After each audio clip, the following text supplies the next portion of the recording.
अस्सलाम वालेकुम viewers, you are listening to Jawad Aslam. इस वीडियो में हम एसक्यूएल के अंदर कुछ स्ट्रिंग फंक्शंस को डिस्कस करेंगे। ठीक है, ये जो लिखे हुए हैं इनको डिस्कस करेंगे हम इस वीडियो में। ठीक है, अब सबसे पहले हमारे पास होता है आस्की का। आस्की का हमारे पास क्या होता है, ये आस्की वैल्यू रिटर्न करता है किसी भी कैरेक्टर की। ठीक है, अब यहाँ पे अगर मैं इसे करूँ, क्यूरी लिखूँ इसके लिए सेलेक्ट आस्की, देन इसके अंदर जो भी मैं कैरेक्टर दूंगा उसकी मेरे पास आस्की आ जाएगी। ठीक है, अब होता क्या है कि इसके लिए यहाँ पे मुझे ना फ्रॉम डुअल, बाजू का ज़्यादातर जो क्यूरीज आप देखते होंगे उसके अंदर ये लिखा होता है फ्रॉम डुअल। ठीक है, ये सबसे पहले अगर मैं रन करके दिखा दूं, ठीक है, अगर मैं रन कर देता हूं तो ये 65 मुझे आंसर मिल गया। ठीक है, कैपिटल ए की जो आज की वैल्यू है 65 ही होती है। ठीक है, अब ये फ्रॉम डुअल का क्या मतलब है, बहुत सारी आईडीज के अंदर क्या सीन है कि अगर हम यहाँ तक लिख देते हैं ना सेलेक्ट आस्की, तो हमारा काम हो जाता है, हमारा आंसर आ जाता है। लेकिन यहाँ पे या PL/SQL के अंदर यहाँ मतलब बहुत सारी आईडीज ये नहीं अलाउ करती। ठीक है, वो बोलती हैं अगर मैं यहाँ पे इसे रन करूँ तो वो बोलेगा फ्रॉम कीवर्ड भी दो हमें। ठीक है,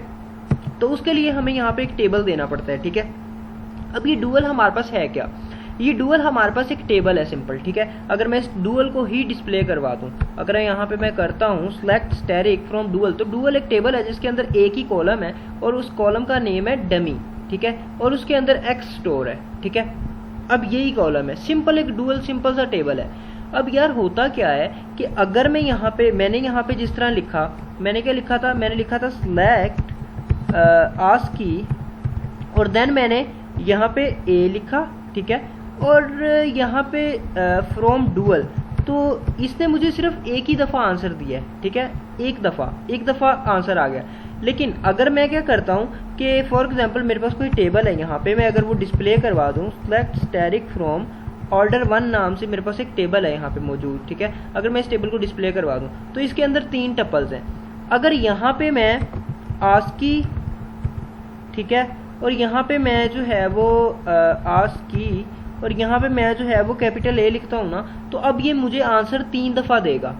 मतलब ये आंसर मुझे उतनी दफ़ा देता है, ये जो हम क्यूरी लिखते हैं सिलेक्ट, यहाँ पे मुझे आंसर उतनी दफ़ा मिलेगा जितनी इस टेबल के अंदर रोज है, जितनी इस टेबल्स के अंदर टपल है हमारे पास। इस टेबल के अंदर हमारे पास 3 टपल्स हैं, तो ये आंसर मुझे 3 दफ़ा मिलेगा 65। ठीक है, ये 3 दफ़ा 65 आया है। ठीक है, जबकि हमें तो एक दफ़ा चाहिए, तो इस वजह से डुअल फंक्शन जो है वो हमारे पास बिल्ट इन है। ठीक है, उसके अंदर फिर उसका हम यूज़ कर लेते हैं। आप नहीं करना चाहते डुअल, आप ना करो। ठीक है, आप क्या करो, आप सिंपल वो कोई कर लो, यहाँ पे कोई अपना बना लो टेबल। ठीक है, उसके अंदर सिर्फ एक ही आप कॉलम बनाओ और उसके अंदर एक वैल्यू सेट कर दो, तो फिर वो एक ही दफ़ा आंसर आएगा।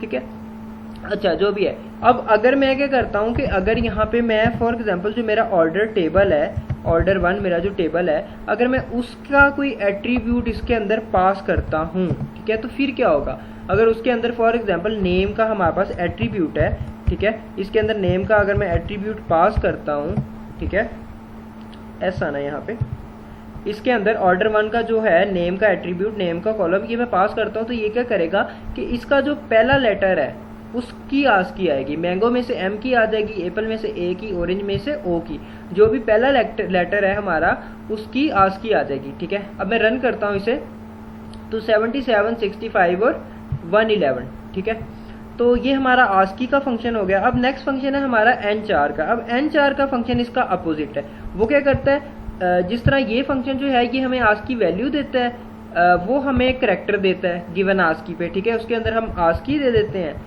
और वो हमें करेक्टर दे देता है। अगर यहाँ पे फॉर एग्जांपल मैं क्या देता हूँ, मैं 65 दे देता हूँ उसे। ठीक है, मैं 65 देता हूँ उसे, तो वो मुझे आंसर दे देगा ए, कैपिटल ए। ठीक है, कैपिटल ए की वैल्यू होती है ना आस्की 65, ले कैपिटल ए। ठीक है, अगर यहाँ पे मैं 97 कर देता हूँ तो वो सिंपल मुझे लोअर ए। और सेम अगर मैं यहाँ पे सेम जिस तरह लास्ट टाइम मैंने किया है, कोई एट्रीब्यूट पास करता हूँ नेम, ठीक है, ऑर्डर 1 टेबल का, ऑर्डर 1 टेबल जो मेरा है उसके अंदर से मैंने नेम एट्रीब्यूट पास किया, तो अब उसके वो नेम सॉरी कर रहा हूँ, यहाँ पे उसकी आस्की वैल्यू करनी पड़ेगी, तो उसके लिए आस्की फंक्शन इसके अंदर कॉल करना पड़ेगा। ठीक है, आस्की फंक्शन जो है उसके अंदर नेम। ठीक है, अब मैंने क्या किया, नेम गेट किया आस्की फंक्शन में से, उसकी आस्की गेट की है और वो मैंने nchar में, तो अब मेरे पास बेसिकली उसके लेटर्स आएंगे पहले। ठीक है, M मैंगो का, एप्पल का A, ऑरेंज का O। ठीक है, तो ये हो गया nchar का। ठीक है, इस तरह आप इसको टेबल्स पे अप्लाई वगैरह कर सकते हो। नेक्स्ट हमारे पास है अपर का और लोअर का। अपर का जो है वो अपर केस में कर देता है कन्वर्ट, ठीक है। लोअर का जो है वो स्ट्रिंग को लोअर केस में कन्वर्ट कर देता है। अगर यहाँ पे मैं अपर का कर दूं, अपर के अंदर फॉर एग्जांपल नेम मैं पास कर देता हूँ, ठीक है, तो वो जो सारे जो मेरे एट्रीब्यूट्स हैं ना टेबल के अंदर वो सारे अपर केस में आ जाएंगे, ठीक है। इसी तरह अगर मैं लोअर का यूज़ करूँ यहाँ पे, तो लोअर जो है वो लोअर केस में उसे कन्वर्ट कर देगा, ठीक है। लोअर केस में आ गए हैं सारे। अब इसी तरह जो मेरा नेक्स्ट फंक्शन है वो है कॉनकैट का। कॉनकैटिनेशन का प्रोसेस यार हम करते रहते हैं, दो स्ट्रिंग्स को मिलाने को बोलते हैं बेसिकली कॉनकैटिनेशन। लेकिन यहाँ पे ऐसा नहीं है। यहाँ पे क्या होता है कि अगर यहाँ पे मैं कॉनकैट करूँ, अगर मैं सिंपल यहाँ पे कॉनकैट का फंक्शन यूज़ कर लेता हूँ और यहाँ पे मैं क्या करता हूँ कि मैं दो स्ट्रिंग्स को फॉर एग्जांपल करता हूँ, यहाँ पे मैं कर देता हूँ जवाद और देन यहाँ पे भी मैं कुछ कर देता हूँ, यहाँ पे मैं फॉर एग्जांपल असलम कर देता हूँ, ठीक है। अब मैं रन करता हूँ तो ये मुझे जवाद असलम मिल गया, ठीक है। दो स्ट्रिंग्स को इसने कॉन्कैटिनेट कर दिया। अगर मैं इसका इस टेबल का नेम कोई चेंज करना चाहता हूँ तो मैं यहाँ पे एस लिख दूंगा, ठीक है। मैं यहाँ पे लिखूंगा एस नेम, ठीक है। अब मैं रन करूंगा तो यहाँ पे कॉलम का नेम आ गया, ठीक है। जो भी यहाँ पे आप देना चाहें कर सकते हैं। अब ये हो गया। अब मुझे क्या करना है, for example order one table के अंदर मेरे पास डिफरेंट वैल्यूज पड़ी हुई है। अगर मैं दोबारा से ऑर्डर वन टेबल को डिस्प्ले करवा दूं, ऑर्डर वन टेबल के अंदर डिफरेंट वैल्यूज पड़ी हुई है, एप्पल मैंगो, ठीक है। मतलब कि ये जो है हमारा कॉलम ये वारचार 2 टाइप का है, ठीक है। और ओरेकल के अंदर वारचार और वारचार 2 डाटा टाइप हमारे पास सेम होते हैं, ठीक है। अगर आप वारचार डाटा टाइप देते हो ना तो ओरेकल उसे वारचार 2 ही कंसीडर करता है, ठीक है। यार इनमें डिफरेंस नहीं है, बस इनकी ना जो वो है ना लेंथ, बेसिकली मतलब कि क्या बोलते हैं अपर लिमिट, वो उनका थोड़ा सा डिफरेंस है। अब प्राइस जो है वो है मेरे पास इंटीजर और नेम जो है वो है वारचार 2 करैक्टर बेसिकली, ठीक है। तो क्या मैं इनको कॉन्कैटिनेट कर सकता हूँ, ठीक है। तो यहाँ पे हो सकता है ऐसा। वो क्या करेगा, वो पहले प्राइस वाले कॉलम को स्ट्रिंग के अंदर कन्वर्ट करेगा, फिर उसके मिला देगा इसके साथ, ठीक है। सिंपल है। अगर यहाँ पे मैं करता हूँ जी कॉन्कैट कर दो, आप कॉन्कैट कर दो नेम को और प्राइस को, ठीक है। नेम को और प्राइस को आप कॉन्कैट कर दो ऑर्डर वन टेबल में से, ठीक है। ऑर्डर वन टेबल में से नेम और प्राइस को कॉन्कैट कर दो, ठीक है। और मैं रन करूंगा तो ये मुझे कॉन्कैट ले, ठीक है। मैंगो 2 10 और इसका नेम अगर चेंज तो यहाँ पे वही फिर नेम, ठीक है। तो मैं रन करूंगा तो ले, ठीक है। मैंगो 2 10 एप्पल जो भी है, ठीक है। अब ये कॉन्कैट का हो गया फंक्शन। अब नेक्स्ट फंक्शन है हमारे पास लेंथ का। लेंथ का तो सिंपल है, मतलब कि वो लेंथ रिटर्न कर देगा हमें, ठीक है। सिंपल आप लिखें यहाँ पे लेंथ का जो फंक्शन है वो हमें लेंथ रिटर्न कर देगा किसी भी स्ट्रिंग की। अगर मैं यहाँ पे इसकी कर देता हूँ, ठीक है, तो ये लेंथ आ गई है। ऑर्डर वन टेबल लिखा हुआ है, ऑर्डर वन टेबल के अंदर 3 टपल्स हैं, इस वजह से ये मेरा आंसर 3 दफ़ा आया, ठीक है।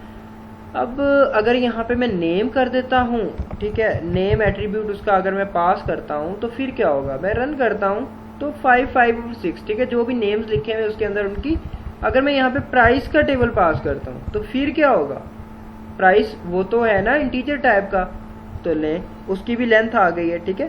तो जो भी 2 10 2 15 2 22 लिखा हुआ था उनकी लेंथ आ गई है, ठीक है। अगर मैं दोबारा से टेबल को डिस्प्ले करवा दूं, तो ये टेबल है मेरा, ठीक है। तो 2 10 2 15 3 डिजिट है सारे, तो 3 3 लेंथ आ गई उनकी, ठीक है। अब नेक्स्ट फंक्शन कौन सा मेरा, लेंथ हो गया ट्रिम। ओके, ट्रिम का क्या करता है, जो हमारा ट्रिम का है ना वो शुरू में से मतलब लेफ्ट में से, ये जो ट्रिम का है, ये ट्रिम का फंक्शन क्या करता है, ये लेफ्ट और राइट में से स्पेसिस को रिमूव कर देते हैं। अगर मैं यहाँ पे करके दिखा दूँ कि फॉर एग्जांपल मेरे पास कोई ट्रिम का फंक्शन है, इसके अंदर क्या होगा कि इसके अंदर मैं पास कर रहा हूँ जी, अगर मैं यहाँ पे शुरू में भी स्पेसिस दूँ, जवाद ASLAM, ठीक है, और यहाँ पे मैं स्पेसिस देता हूँ, ठीक है।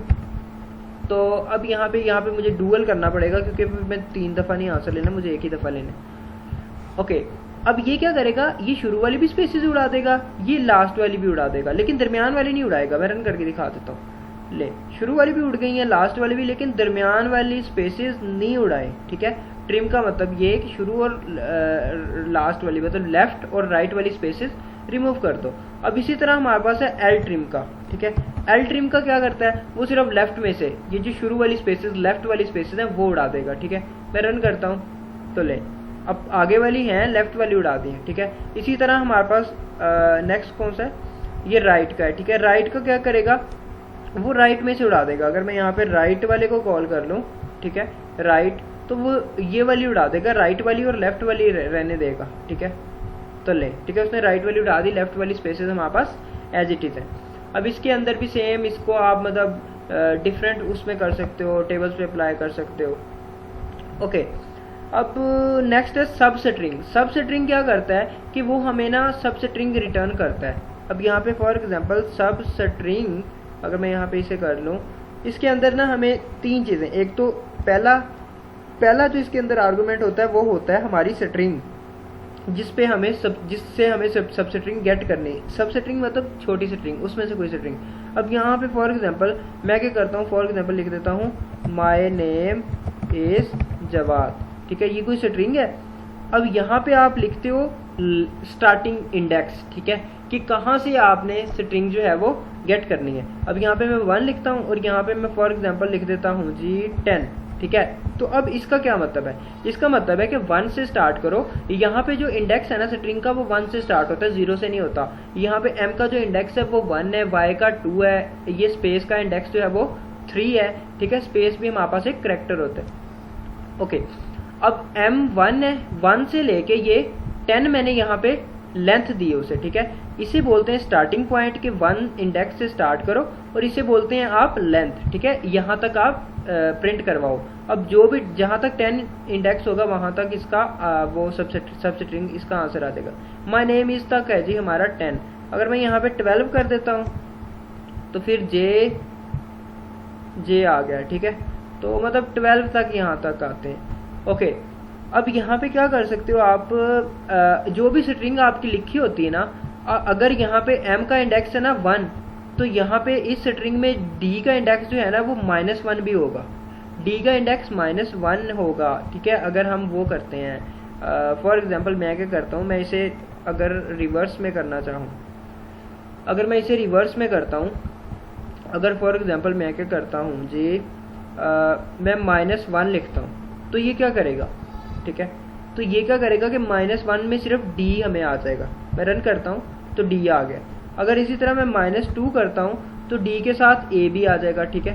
मतलब कि लास्ट से अगर मैं यहाँ पे -9 करता हूँ तो 9 आ जाएंगे, ठीक है। इसी तरह अगर पूरी जो लेंथ है इसकी अगर मैं उसे रिवर्स करता हूँ, अगर मैं -18 दे देता हूँ तो -18 तो नहीं है, खैर इसकी लेंथ जो भी है 1 2 3 4 5 6 7 8 9 10 11 12 13 14 15 16 17। ओके, अगर यहाँ पे -16 देता हूँ तो फिर देखें क्या होता है, माय नेम इज जवाद, ठीक है।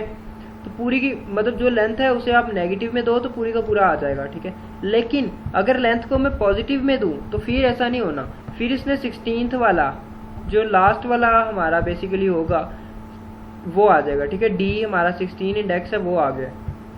ओके, तो ये हमारा सब स्ट्रिंग का हो गया। अब नेक्स्ट हमारे पास है रिप्लेस का और ट्रांसलेट का, ठीक है, ट्रांसलेट का और रिप्लेस का, ठीक है। अब रिप्लेस का तो यार सिंपल है, मतलब अगर मैं यहाँ पे रिप्लेस को करता हूँ तो वो रिप्लेस कर देता है पार्टिकुलर स्ट्रिंग के अंदर उस चीज़ को, उस कैरेक्टर को। अगर मैं यहाँ पे लिखता हूँ जी जवाद, ठीक है, और मैं यहाँ पे लिखता हूँ कि आप इसमें जो है जे को यहाँ पे लिखना है भाई, इसके अंदर जे को आप कर दो, आप जे को जी कन्वर्ट कर दो, आप जे को रिप्लेस कर दो एल के साथ, ठीक है। तो यहाँ पे मैंने क्या किया है, ये स्ट्रिंग दी है, उसे पहला जो आर्गुमेंट होता है वो स्ट्रिंग होती है, दूसरा होता है जिसको रिप्लेस करना है, ठीक है। इस स्ट्रिंग में मुझे किसको रिप्लेस करना है, मुझे इस स्ट्रिंग में जे को रिप्लेस करना है तो मैं वो दूंगा। और यहाँ पे होता है जिस से रिप्लेस करना है। अब यहाँ पे मुझे जे को एल से रिप्लेस करना है तो यहाँ पे एल। अब मैं रन करता हूँ इसे, तो अब देखा ये वही केस सेंसिटिव भी है, ठीक है, मतलब कैपिटल जे देना पड़ेगा मुझे। अब मैं रन करता हूँ तो अब लवाद आ गया, ठीक है, केस सेंसिटिव है, ठीक है, वो सारे चक्कर। अब ओके, अब यहाँ पे मैं कुछ भी दे सकता हूँ, मतलब किसी टेबल में से कोई उठा के वैल्यूज दे दूँ। अगर मैं फॉर एग्जांपल मैं क्या करता हूँ कि मैं फॉर एग्जांपल नेम एट्रीब्यूट देता हूँ, मेरा जो ऑर्डर 1 का टेबल अभी हम देख चुके हैं उसमें से, ठीक है। तो उसमें मैं क्या करता हूँ कि जहाँ पे एम आया हुआ है ना, मैं वहाँ पे एल मुझे करना है, तो वो मैंगो की जगह लैंगो आ जाएगा, ठीक है, लैंगो। ओके, तो इस तरह आप कर सकते हो। और नेक्स्ट हमारे पास है, एक ही बचा है शायद, ट्रांसलेट का, ठीक है, ट्रांसलेट का। अब ट्रांसलेट का फंक्शन क्या करता है, वो सिंपल वो भी करता, वो भी रिप्लेस है, लेकिन वो एक से ज़्यादा वो कर सकता है। अब फॉर एग्जांपल मैं क्या करता हूँ, यहाँ पे तो ये सिर्फ एक ही चीज़ को करेगा कि इस पूरी की पूरी स्ट्रिंग में जहाँ पे m आया हुआ है ना, उसे l के साथ कर देगा, ठीक है। अब फॉर एग्जांपल मैं यहाँ पे अगर करता हूँ जहाँ पे m a आया हुआ है वहाँ पे l, अब मैं रन करता हूँ तो फिर क्या होगा देखें, m a की जगह, ठीक है। अब मतलब कि एक को वो कर सकता है। अब ट्रांसलेट का जो फंक्शन है ना वो डिफरेंट है थोड़ा, मतलब वो ज़्यादा को कर सकता है रिप्लेस। अगर यहाँ पे मैं लिखता हूँ ट्रांसलेट कर दो भाई जी आप, अब यहाँ पे फॉर एग्जांपल मैं कोई स्ट्रिंग दे देता हूँ कोई डिफरेंट सी, फॉर एग्जांपल यहाँ पे कोई, यार ये ज़्यादातर वैसे मैथमेटिकल एक्सप्रेशंस को वो करने के लिए यूज़ होता है। अगर यहाँ पे मैं कर देता हूँ 3 मल्टीप्लाई बाय 7 + 8 और डिवाइडेड बाय 7 - 9 और समथिंग जो भी यहाँ पे मैं देना चाहता हूँ। ओ यार खैर है भाई, किधर चले गए, यहाँ पे मैं ये ब्रेसेस दी हुई हैं, ठीक है। अब ये मेरे पास कोई मैथमेटिकल एक्सप्रेशन है, मैं चाहता हूँ कि भाई ये जो स्क्वायर ब्रेसेस हैं उनको मैं पेरेंथीसिस से वो कर दूँ, रिप्लेस कर दूँ। तो मैं यहाँ पे लिखूँगा स्क्वायर ब्रेसेस, ठीक है, और मेरी ये वाली ब्रेसेस दोनों जिनको मुझे करना है, मुझे इनको रिप्लेस करना है इनसे, ठीक है, इनसे मुझे इनको रिप्लेस कर देना है और लास्ट पे फ्रॉम डुअल लिख दें ताकि एक ही दफ़ा आंसर आ जाए। अब यहाँ पे मैंने किया क्या है कि इसका मतलब है सबसे पहले जो होती है वो स्ट्रिंग होती है, देन यहाँ पे जिनको रिप्लेस करना है और जिन से रिप्लेस करना है, ठीक है। यहाँ पे आप सीक्वेंस वाइज दे सकते हो कि भाई ये क्या करेगा कि ये स्क्वायर ब्रेसेस को पेरेंथीसिस से कर देगा और फिर इसे को भी पेरेंथीसिस से कर देगा। अब इसको मुझे दोनों का अलग-अलग देना पड़ा है। अगर मैं रन करता हूँ तो ले उसने सारे को पेरेंथीसिस में कर दिया है क्योंकि मुझे सारे को यहाँ पे पेरेंथीसिस में करना था। लेकिन अगर मैं चाहूँ कि यहाँ पे मुझे जो है ये वाली ब्रेसेस हैं उनको मुझे कर देना है, फॉर एग्जांपल किससे करूँ, इससे और इससे, ठीक है। अब मैं रन करता हूँ, अब देखें क्या होता है, देखा उसने इससे और इससे, मतलब कि जिससे यहाँ पे जिसको रिप्लेस करना है और यहाँ पे जिससे रिप्लेस करना है, ये चीज़ देते हो आप, ठीक है। तो यही कुछ फंक्शन है हमारे पास स्ट्रिंग के। बाकी इंशाल्लाह नेक्स्ट वीडियोस में हम न्यूमेरिकल उनको डिस्कस करेंगे, ठीक है, फिर देन स्केलर, इस तरह।